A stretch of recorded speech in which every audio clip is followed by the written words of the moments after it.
Bapak Ibu, teman-teman sekalian, kita ketemu lagi pada saat ini.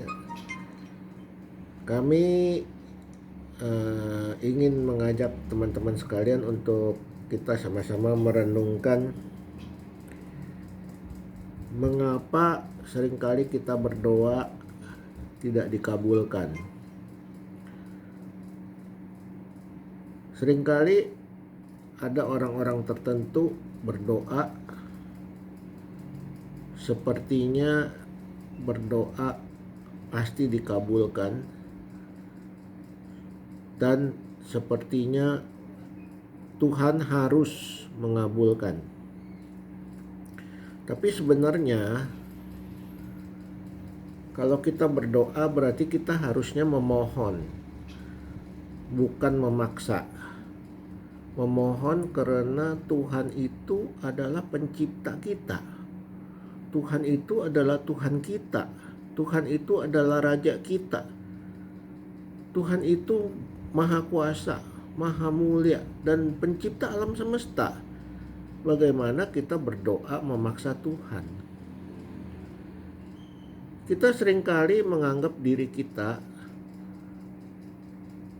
sama seperti Tuhan. Bahkan kadang-kadang kita menganggap kita lebih tinggi dari Tuhan. Kenapa kita menganggap diri kita lebih tinggi dari Tuhan?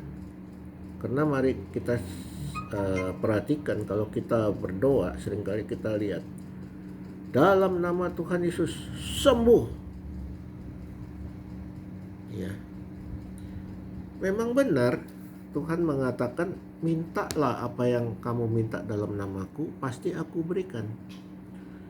Memang benar yang Tuhan katakan dalam Yohanes 14 ayat 13-14 itu Tuhan mengatakan, minta ya, apa yang kamu minta dalam namaku, aku pasti memberikannya. Ya, Yohanes 14 ayat 13 kita lihat ya. Dan apa juga yang kamu minta dalam namaku, aku akan melakukannya, supaya Bapa dipermuliakan di dalam Anak. Jika kamu meminta sesuatu kepadaku dalam namaku, aku akan melakukannya. Nah, cuman masalahnya, kalau Tuhan tidak melakukannya, apakah kita berhak menuntut? Nah, seringkali kita manusia yang terbatas ruang dan waktu menganggap kalau Tuhan sudah janji seperti ini, pasti harus Tuhan lakukan.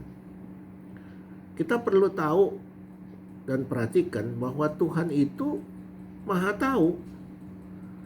Dia yang memegang hari depan. Dia tahu hari depan kita dan apa yang akan terjadi. Dia tahu sifat kita seperti apa.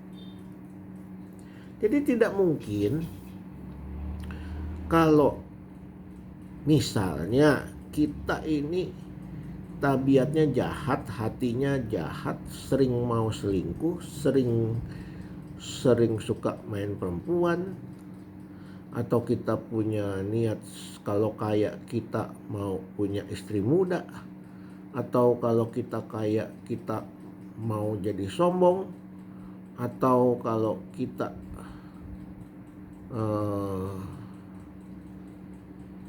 kaya kita jadi suka judi, mungkin dalam pergaulan kita jadi suka mabok-mabokan. Tapi Tuhan tahu itu. Nah, ini masalahnya. Jadi kadang-kadang kalau kita minta kaya, minta Tuhan berkatin, Tuhan tidak berkati, dan tetap kita dikasih hidup pas-pasan, harusnya kita syukuri juga. Kenapa? Karena Tuhan Maha tahu. Tuhan tahu kelemahan hati kita. Tuhan tahu kejelekan hati kita. Tuhan tahu kejelekan sifat kita. Daripada kalau Tuhan memberikan keinginan yang kita minta, tapi kita jadi jatuh dalam dosa, kita jadi main perempuan, kita kayak jadi berjudi, kita kayak jadi sombong, lebih baik tidak diberikan. Saya tegaskan lagi, tidak diberikan. Ini sebabnya kadang-kadang orang berpikir, kok saya berdoa Tuhan tidak kabulkan. Sebenarnya tidak dikabulkan pun kita harus bersyukur. Kenapa bersyukur? Karena sebenarnya Tuhan menjaga kita. Karena Tuhan Maha tahu, Dia tahu sifat-sifat jelek kita dan kebiasaan kita yang buruk. Makanya tidak diizinkan. Tapi Tuhan menjaga. Nah, sampai di sini Bapak Ibu teman sekalian. Nanti kita ketemu di episode berikutnya lagi. Tapi jangan lupa subscribe dan share sebanyak-banyaknya dan klik tombolnya supaya makin banyak orang yang dengar dan makin banyak orang yang mengerti kenapa kadang-kadang kita berdoa terus-menerus tapi masih tidak dikabulkan. Ingat, Tuhan adalah Tuhan yang berdaulat. Sampai ketemu lagi teman-teman di episode berikutnya.